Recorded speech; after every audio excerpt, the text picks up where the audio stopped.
So what do you call yourself? Welcome to the LaTangela Show. Hey. Hey, what can I do for you this fine day? This is your destiny. Hot, hot, hot. Right now. Welcome to the LaTangela Show. Kick it. Come on in and enjoy yourself. Right now. We gon' party like no one else. Welcome to the LaTangela Show. The mic sounds Absolutely. nice. Come on, I was scared to mess it up, so that's why I just said I'd rather take the L on not saying nothing, and I should have rolled with what I knew. Yeah, it's okay. Sometimes you gotta go back to the root of things. The root. Like the old folks used to say, the root. Wait, what? The way now I'm understanding it more and more. Yes. Day by day, by and by. You know and what? the sweet by and The by. sweet by and by. Today in the hot seat and on the 10 line, we have none other than the most beautifully talented and to get it done with style and class and all of the grace needed, Dawn Collins. How are you? I'm doing well, and yourself? I'm so far so great. You know what I That's mean? it. That's so it. far so great. So far is all we got, and we're gonna roll with it. Roll with it. And I'm even better because I know that we have a lot of information to cover. And this is your first field trip to the madhouse, but just promise in advance it will not be your last. All right. I'm more than willing and ready and able and all of that good stuff. Okay, good. Yes. Because we have so much information to get out. I know Yes. that you are working along with some really heavy hitters when it comes down to getting the information out and providing resources. Opioid misuse in our area has been skyrocketing. Absolutely. It does not discriminate. It has been just through the roof. And you all have been working so hard with the Capital Area Human Services. Yes. Now, tell me a little bit about your position with Capital Area Human Services. So, the opioid crisis started and the federal government said, let's send some Black grants to different states. And Okay. so then around 2017, 18, we got what's called the LaSure grant, Okay. which is Louisiana State Opioid Response Grant. And so then my position is carved out of that. I do prevention, coordination work with that grant. So we go out into community and educate folks and say, hey, this is what's up with opioids. Hey, this is what opioids are. This is what they do. And hey, if you have the misfortune of knowing somebody that's struggling with opioid addiction, here are some resources. Right. Mm-hmm. But even with that, going back to securing the actual grant for the state of Louisiana, just to break it down and get back to the basics, Yes, you have to prove that there is a need in order for them to even consider you for a grant. absolutely. So the need was already there before the grant was secured. So it's almost Yes. like we're playing Yeah. catch up with the grants and with the Absolutely. resources and even with the Absolutely. treatment. About how many people or families are serviced through your department when it comes down to the addiction recovery and resources? So Capital Area is Capital Area Human Services has 3 bucket areas of service. Okay. So we have developmental disabilities, we have addiction recovery services, and my unit that I work with is under the addiction recovery services. We are the prevention and wellness. And then the 3rd bucket area of service is behavioral health, mental health services. Okay. Okay, and so then we service a 7-parish region: East and West Baton Rouge, East and West Feliciana, Ascension, Uh-huh. All of them. Iberville, and Point Capit. All right. And so, even with that, these parishes are so large and they have so many Yes. people that's living within these parishes. yes. It's hard to keep up with that, the work, the resources, the Yes, need, the yes. grants. I'm like, hold on, wait a second. You're taking me fast, dog. You're taking me fast. Yes. So we see thousands and thousands of folks. Now, and just a quick plug on how we see those folks. Oh, please do. Don't worry about the money. If you have Medicaid, Medicare, we got you. If you have private insurance, we got you. And if you don't have any insurance at all and you're struggling and you want to get some help, but you're not quite sure, you can afford it, that's okay. We have a sliding fee scale. So come see us. Don't let finances be a hindrance. Okay, I'm glad you brought that up. So Mhm. we have the sliding scale fee, we have insured, uninsured, but are you referral based? Can we walk in? Do we have to set an appointment? You can walk on in and we're going to take care of you. We're going to get you through. I love it. Mhm. Walk-ins are available. What about the age restrictions? I know that it's starting to hit younger and younger, Yes. and it's on everybody's doorstep right now, whether we want to admit it or not. Yeah. We have been impacted by this in so many different ways. Yes. But that parent that's kind of on the fence, not wanting to really shake the fences, but they know something is up. Yes. How young is too young to be on your doorstep with this?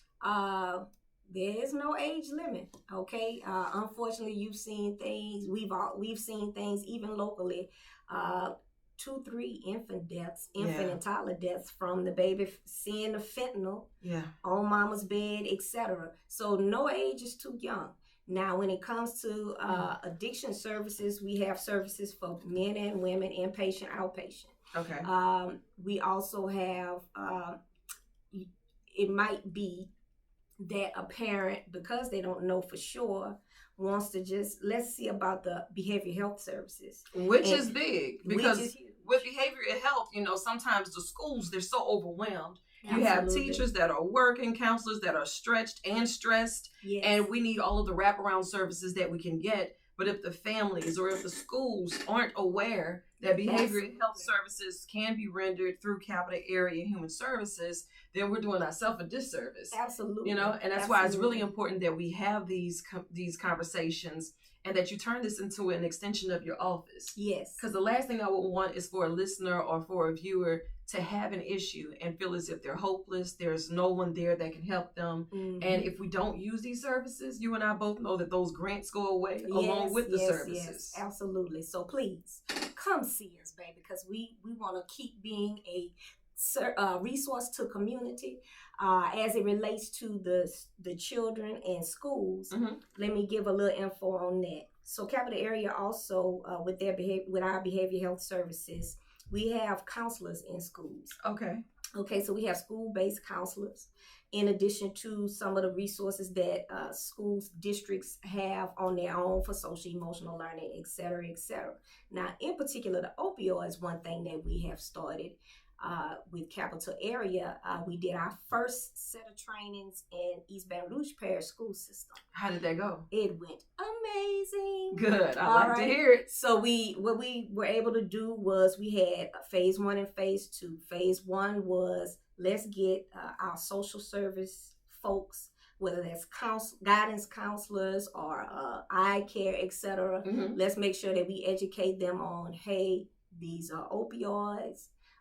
We partnered with the DEA and had them come in and do part of the presentation and say, hey, some of this stuff is hiding in plain sight, baby. It is. You got everything from bottles like this, and you take this loose and it's it looks so professional. You would never think that they're hiding something inside of a bottle that might look just like that. In plain sight. In plain sight. And that's good to know because, so many times you hear the parents and guardians catching charges like, where was the mama? Where was the daddy? How they didn't know? Well, they didn't know because it was a water bottle that looked like a water bottle. And if they're not a part of the conversation until the DEA is talking to them from behind bars with their child, there it's just like, if we don't have these conversations, Dawn, we do not know. No, that's it. Absolutely. And that's tough. That's really tough. And you have so many parents that are feeling alone on that island. Yes. Because if you have a child that's going through it, they shouldn't. No. But it's just human nature. Yes. One, by nature, we don't want people in our business. That's it. Especially in our communities. So I need to know, before I even turn you over or turn my folks over to you,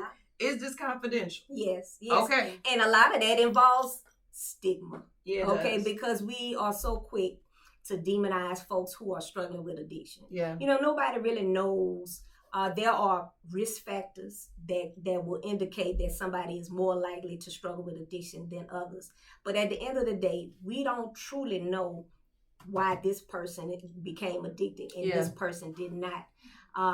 And so then as we make these judgment calls, sometimes it's implicit. We don't necessarily realize we're even making judgment calls on people's character, on their morale, etc. Yeah. It ends up being a hindrance to receiving treatment, whether it's the parent that's scared for their child to be labeled or where there's an individual that's struggling with addiction. They don't want their job to know, they don't want their loved one to know, right, etc. So stigma is something that we definitely have to work on. It's very tough. And you have so many of these myths that's going around, and we kind of hear about it, we kind of don't. It used to be the rich white drug, and now all of a sudden it's on everybody's doorstep, until we're starting to hear about little you can touch this on your doorknobs, and next thing you know, you're dead. I'm like, wait, well, hold on. Yeah, that's a bit much. Y'all taking it fast. Yes. And I don't know who to ask. I can't go to Siri. I can't go to Alexa. I can't go to Google. Social media is lit. So at what point do we say we need to leave it to the professionals? Yes. We need to identify who are the professionals and the real statistics, the real,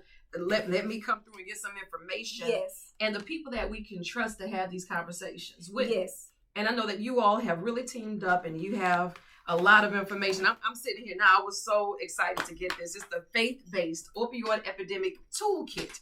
Now, with a toolkit, I'm thinking it's just like a regular trifold. You pick it up. It's going to have a pamphlet saying, come see us, yada, yada, yada. And I would have been all right with that, because it would have given me the who, what, when, where, why. Not these good people. You open it up, it looks like a college course. And I say, oh, let's go through this. With the faith-based opioid epidemic toolkit, on behalf of the Capital Area Human Services, I know that you all are really doing your best to get with those who we trust. Yes. We have so many churches on every block, corner. Yes, and we're expecting it to be more than just a building. Yes. So the message from the pulpit is one that we, especially in our culture, trust, will live and die by. So it's important that we get rev now on board. So tell me a little bit about the thought process with this, and maybe even how the community can assist in getting these toolkits to the preacher, to the deacon board, to the deaconess, to the junior choir. Everybody. Okay, so we came up with the idea of putting together this customized toolkit. We thought it through. We thought of each and every piece was developed with love and with you in mind, Absolutely.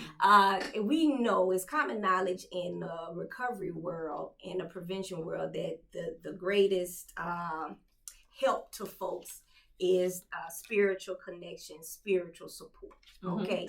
And so then what greater place to have spiritual support than in a congregation, in a church. Right. And so then we said, well, let's develop something that congregations can use, whether they've dealt with addiction before or they haven't, but it's important to them. They realize there's a need, and they just need to know where to start. Right. Okay. And so we came up with this toolkit.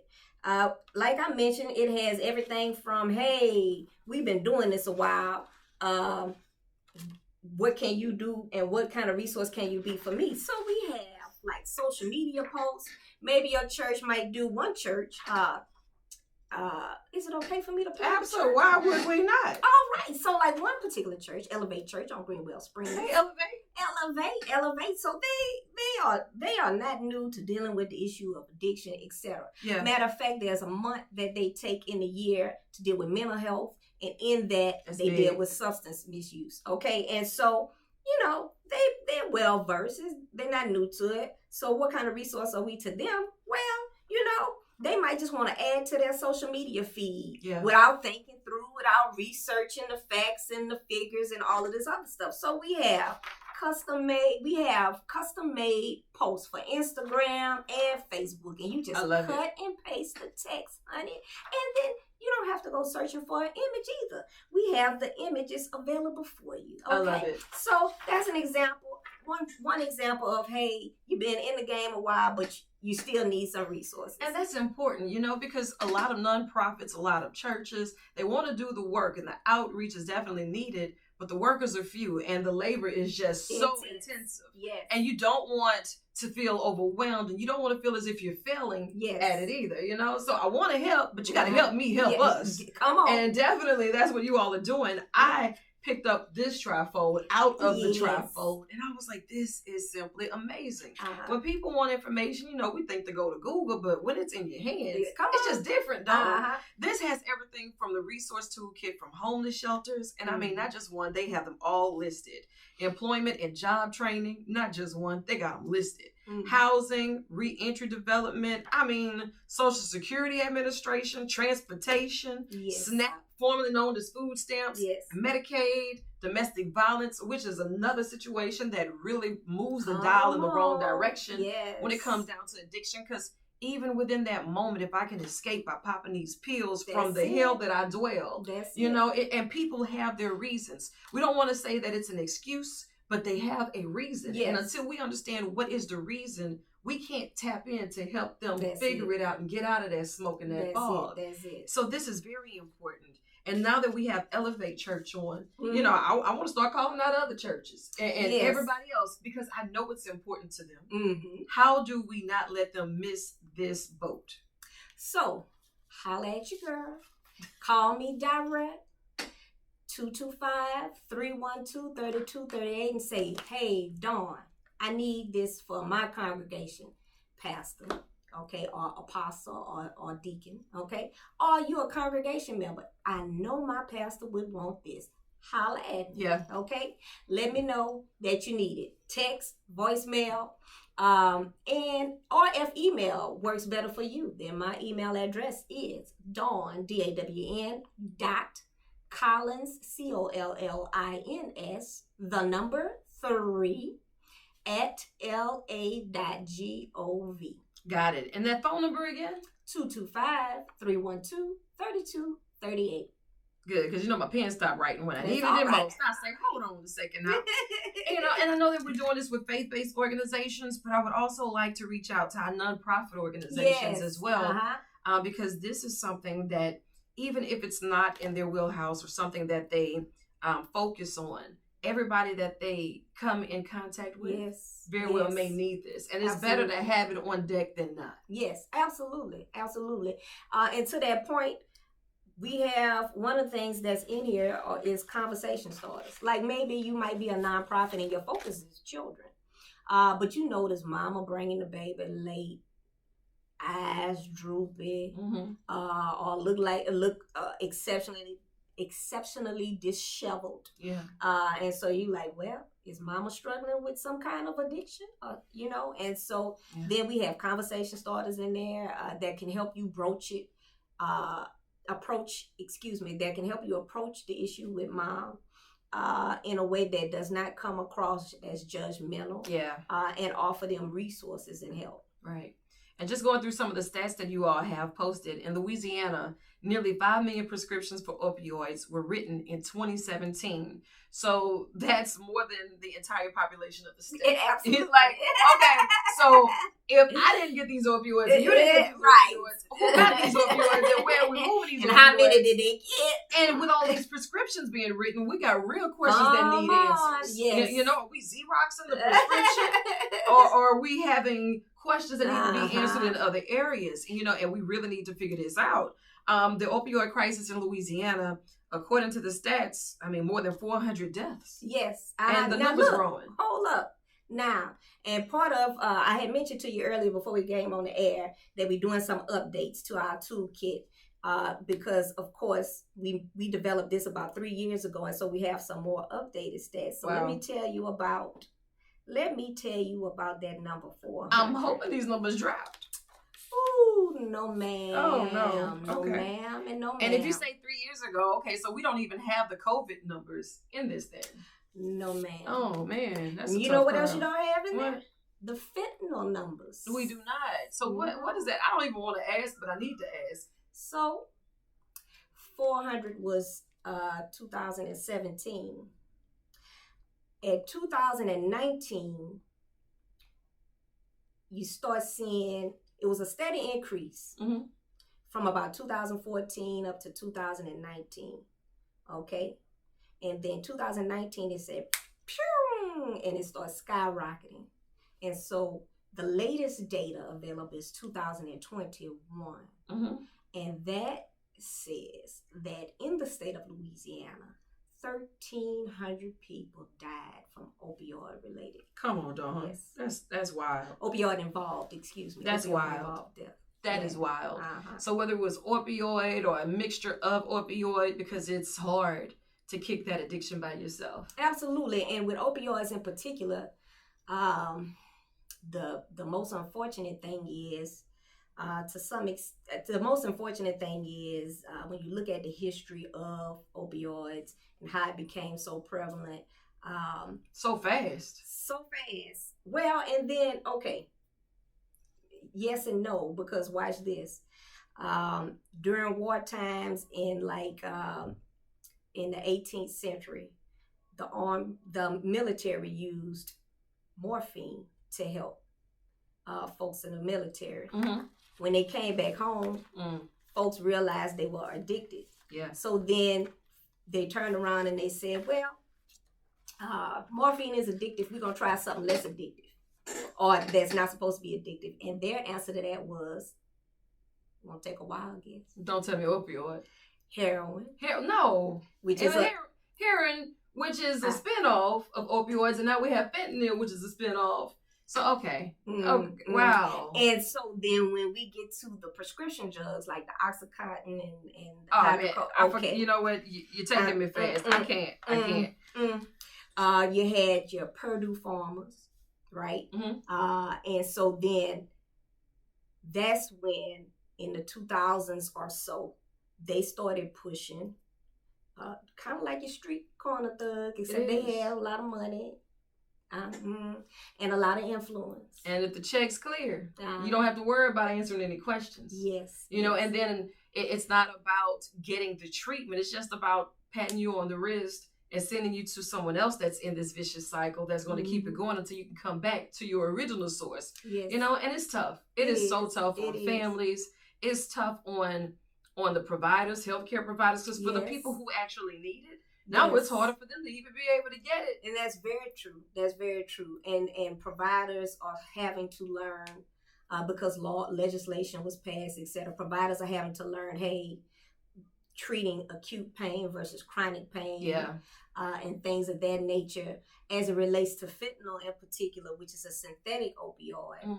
The numbers started skyrocketing in 2019 because fentanyl became much more prevalent. And so then also simultaneously, because fentanyl is a synthetic, then it's cheaper because you don't have to grow opium poppies. You don't have to worry about tilling the land, processing it. And so, which makes it even more dangerous too, though. Yes, because it's much more highly concentrated. Yes. And so then it's having a huger its impact, fentanyl's impact on the African American community and in poor communities is increasing because it's more available due to cheaper costs. I'll tell you what, Dawn, it's important that we get you in here at least once a quarter, if not twice a quarter, because you know things change so fast, and we need this information. And I'm holding you accountable, and I need you to hold me accountable. So if you don't hear from me, be like, Tan, you tripping. And if I don't see you, hey, Dawn, I need you to walk past the glass. I shall harass. We got questions that need answers. And I appreciate you so much for taking time out of your schedule to be here. And again, we'll have this information posted. I'll have all of the details for you at LaTangela.com. And I want you to join the conversation. How can we contact you once again? 225-312-3238. That's right. Put her to work. She got these tripod. Let me show you something. I'll let you, girl. She ain't playing with y'all. I ain't playing. She not playing with y'all. She gonna show up. She gonna do the demonstration, the presentation. And she just needs to know who to talk to in order for us to get this in the right hands so we can make the right amount of impact to move the needle in the right direction. Yes, I'm more than happy to not only give you the toolkit, but come and give a quick 5-minute presentation at your church during service, so you don't have to think through that either. I love it. All right. See, we got more work to do, so I want you to chase the sun or let the sun chase you. But either way, get after it. Yes. I love you, and there's absolutely nothing you can do about it. Thank you. I love you too, and there's nothing you can do about it either. Ain't trying. All